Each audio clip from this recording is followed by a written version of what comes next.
Hello बच्चों, आप लोगों का मैथमेटिकल 2 का पेपर हो चुका है और अब 12 मई 2026 को आपको फिजिक्स का पेपर देना है। फिजिक्स के पेपर में जिस तरह का ट्रेंड रहा है, अगर हम पिछले सेमेस्टर की बात करें जो ऑड सेमेस्टर था, तो उसमें डेरिवेशंस वगैरह का काफ़ी रोल था और जहाँ डेरिवेशन होता है उसके साथ वहाँ जुड़ा हुआ एक न्यूमेरिकल भी होता है। तो आपके सिलेबस के अंदर करीब करीब 20 डेरिवेशंस हैं। आपके जो यूनिट्स हैं 5 यूनिट हैं, तो उसमें करीब करीब 20 डेरिवेशंस हम मान सकते हैं। उन 20 डेरिवेशन में से मैं आपको 8 डेरिवेशन ऐसे बताऊंगा जिसकी संभावना है कि इन 8 के 8 या तो आ जाएंगे या इनमें से कम 6 या 7 आपको डेरिवेशन 6 तो कम से कम मिलेंगे ही मिलेंगे।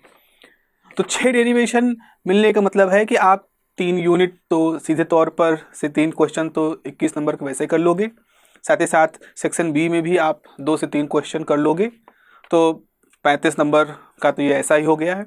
और बाकी जो आपके छोटे छोटे क्वेश्चंस बनते हैं और जो और थ्योरी क्वेश्चन बनते हैं न्यूमेरिकल्स जो आप करोगे, तो इस तरह से आप करीब करीब अगर आप इस स्ट्रेटजी को फॉलो करोगे तो 50 नंबर तक का आपका सिक्योर हो सकता है।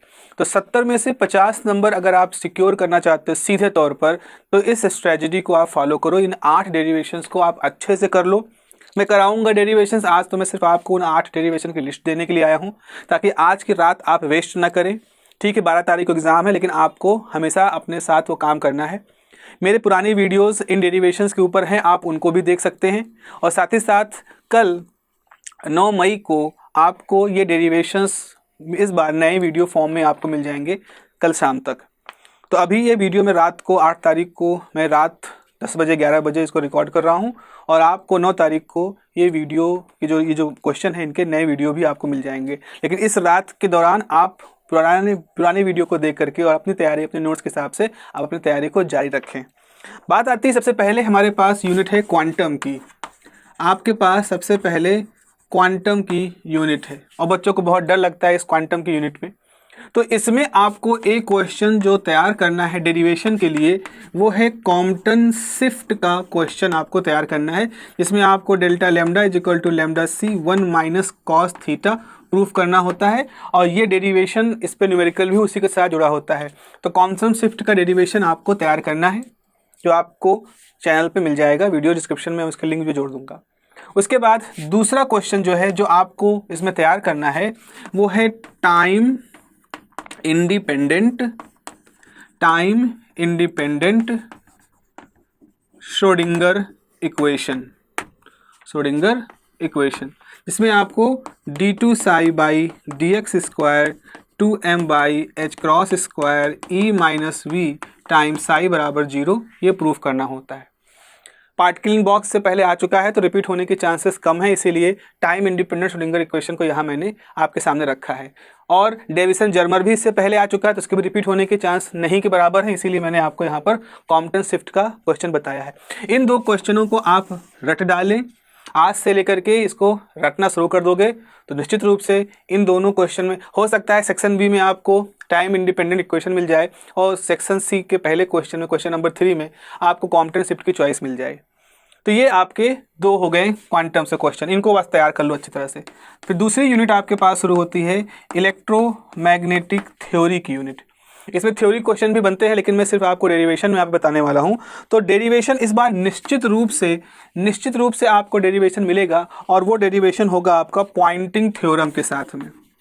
ये बहुत ही फेवरेट टॉपिक है AKTU का पॉइंटिंग थ्योरम, जहां आपको S बराबर जो होता है वो E क्रॉस H इसको प्रूफ करना होता है। इसका डेरिवेशन होता है, लॉन्ग डेरिवेशन है, थोड़ा डिफिकल्ट डेरिवेशन है, हम लोग करेंगे, अगेन मैं आपसे बता रहा हूँ। तो पॉइंटिंग थ्योरम का आप डेरिवेशन अच्छे से आपको तैयार करना है। दूसरा जो यहाँ पर डेरिवेशन है, चूँकि इससे पहले जो था particle electromagnetic wave in free space पूछा जा चुका है। तो अगर electromagnetic wave in free space पूछा जा चुका है, डिस्प्लेसमेंट करंट के बारे में पूछा जा चुका है, और एक और बहुत अच्छा क्वेश्चन पूछा गया था जो पिछली बार से पहले कभी नहीं आया था कि law of conservation of charges कैसे इलेक्ट्रोमैग्नेटिक थ्योरी में इंपॉर्टेंट रोल प्ले करते हैं, तो वो चूँकि आ चुके हैं, इसीलिए आपको इलेक्ट्रोमैग्नेटिक वेव प्रूफ करना है, इलेक्ट्रोमैग्नेटिक वेव इन कंडक्टिंग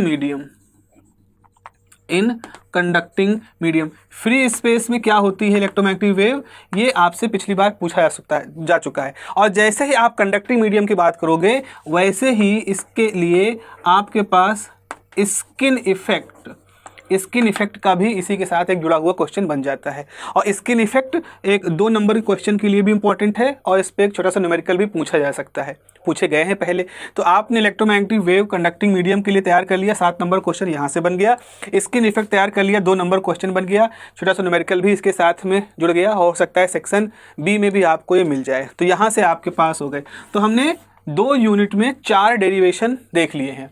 अब आपके पास तीसरी यूनिट जो है वो है ऑप्टिक्स की। ऑप्टिक्स का मामला हमेशा से थोड़ा सा क्रूशियल होता है क्योंकि इसमें लंबे लंबे बड़े बड़े डेरिवेशंस हैं, बहुत ज़्यादा डेरिवेशन, सबसे ज़्यादा डेरिवेशन ऑप्टिक्स में ही है। Fraunhofer, double slit, single slit, grating, interference, veg shape film, parallel thin film, Newton's ring, ये सारे डेरिवेशंस यहीं पर ही रहते हैं।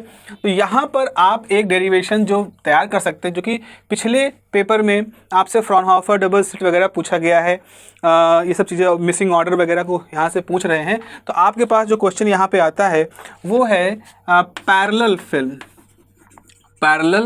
फिल्म के लिए इंटरफेरेंस का डेरिवेशन करिए और इसमें भी डार्क और ब्राइट फ्रिंज का बात पूछा जाता है। तो ये आपका लंबा डेरिवेशन होता है, आपको इस पे स्पीड बनानी पड़ेगी कि आप पूरी स्पीड में इस क्वेश्चन को कर सकें।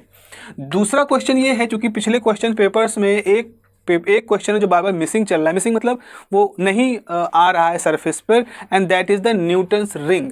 तो आपको दूसरा डेरिवेशन जो तैयार करना है वो न्यूटन्स रिंग में है। और न्यूटन रिंग में क्या डेरिवेशन तैयार करना है, एक तो लेमडा की वैल्यू क्या होती है न्यूटन रिंग एक्सपेरिमेंट में, तो जो आप dn+p² -dn²/4rp करते हो, इसको आप लैब में भी यूज करते होगे न्यूटन एक्सपेरिमेंट। एक तो ये हो गया।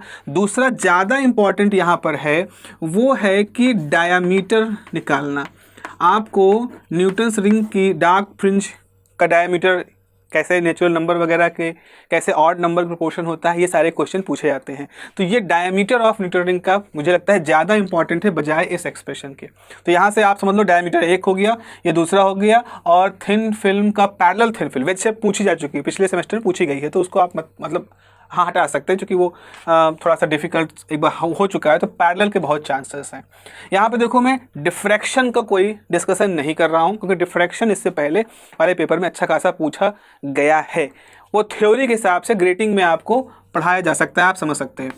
चौथा जो आपके पास है जिसमें कि लेज़र एंड ऑप्टिकल फाइबर है, OF होता है, ऑप्टिकल फाइबर का टॉपिक है।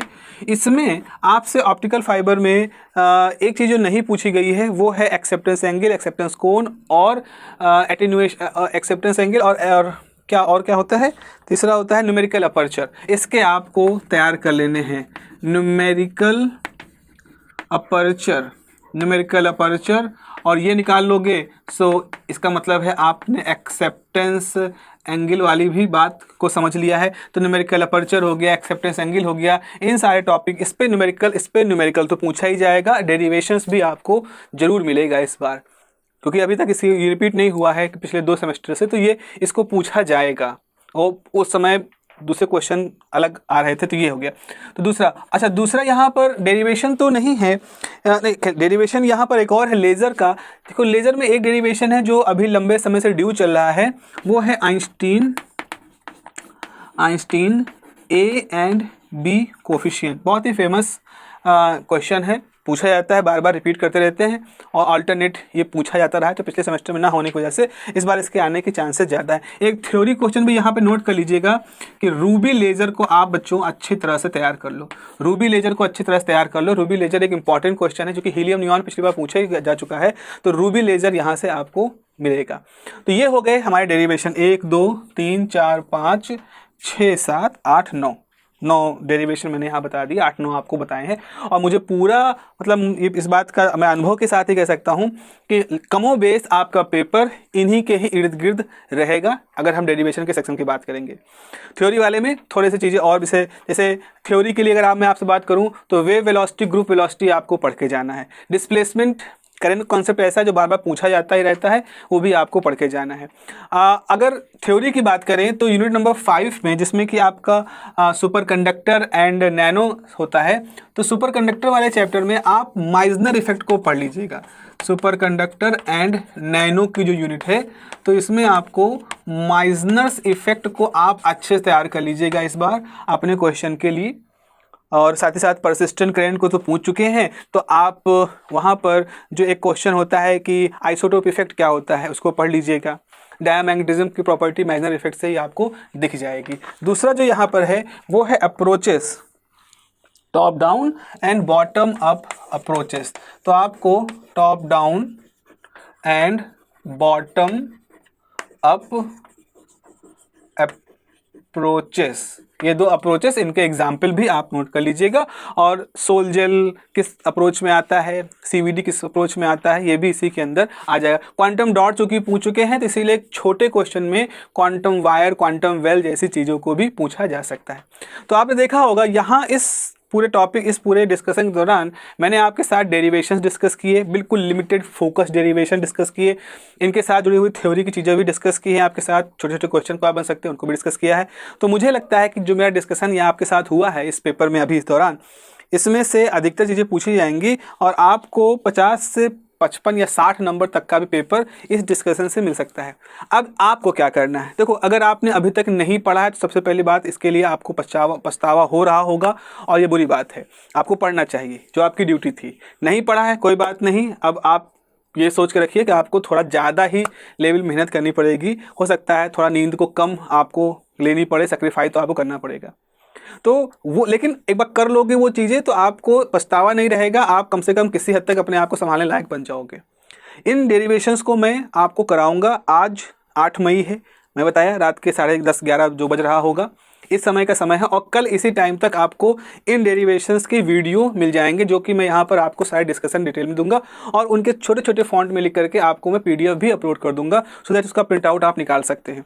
तो शनिवार तक आपको इसमें से काफ़ी कुछ चीज़ें मिल जाएंगी। उसके बाद आपको मॉडल क्वेश्चन पेपर मैं आपको देता रहूँगा, उनके डिस्कशन करता रहूँगा। तो 12 तारीख तक आपको वीडियोस इस फिजिक्स से जुड़े हुए मिलते रहेंगे, जिसको कि आप देख करके अपनी तैयारी को और अच्छे से पॉलिश कर सकते हैं। और लिख लिख के याद करिए, डेरिवेशन को बिना देखे कम से कम समय में कम से कम एक डेरिवेशन को अच्छी तरह से 20 मिनट में करने की आपको एक प्रैक्टिस करनी है, ताकि समय रहते आप अपने सारे क्वेश्चन कर भी लें और एक बार उनको प्रॉपर तरीके से चेक रीचेक भी करने का समय पाएँ। तो उम्मीद है आपको यहाँ से कुछ चीज़ें मिली होंगी, एक पाथ मिल गया होगा, एक स्ट्रेटजी मिल गई होगी। इस हिसाब से अपनी तैयारी शुरू कर दीजिए। मैं आपके साथ हूँ और उम्मीद है आपको इस चीज़ें और भी ज़्यादा हेल्पफुल होंगी। Have a nice day, take care, bye bye.